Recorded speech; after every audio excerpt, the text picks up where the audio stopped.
Je vous le disais, en titre, les élections législatives se préparent au niveau institutionnel. Le Premier ministre Guillaume Soro a présidé cet après-midi une réunion préparatoire aux élections législatives et la question du financement était au centre des préoccupations. Le compte-rendu est signé Awa Touré.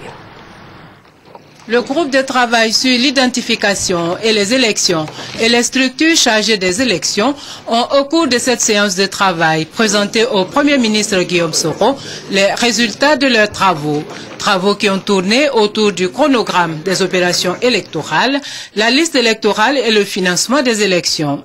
Le chef du gouvernement a salué la présence des amis et partenaires de la Côte d'Ivoire à cette rencontre. Cette réunion permettra d'informer tous les partenaires, les uns et les autres.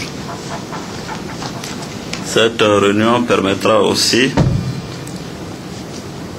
que l'opinion nationale et internationale soit informée sur l'action du gouvernement, les activités du gouvernement, à faire en sorte que ces élections se tiennent pour doter la Côte d'Ivoire d'une institution forte, d'une Assemblée nationale. Les bailleurs de fonds fortement représentés à cette rencontre ont dit leur volonté de continuer à appuyer le processus électoral. Et je voudrais saluer le Premier ministre et aussi le président de l'ECI pour cette initiative d'avoir cette réunion aujourd'hui. Ils ont précisé qu'est-ce que c'est le budget pour organiser les élections législatives. Et qu'est-ce que sera le gap? Et quel rôle que nous pouvons jouer comme bailleurs de fonds?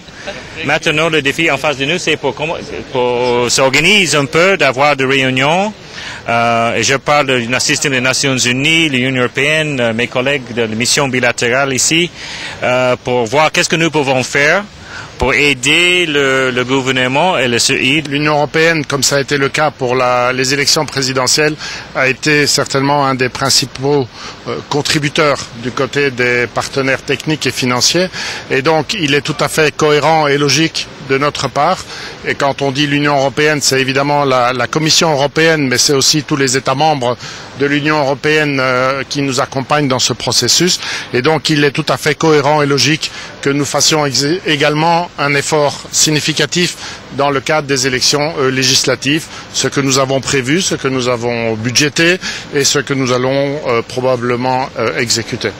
L'ONUCI a été d'un appui technique et logistique important à l'occasion des dernières élections, continuera d'assumer sa mission de coordination, d'appui technique et financier au profit des élections à venir.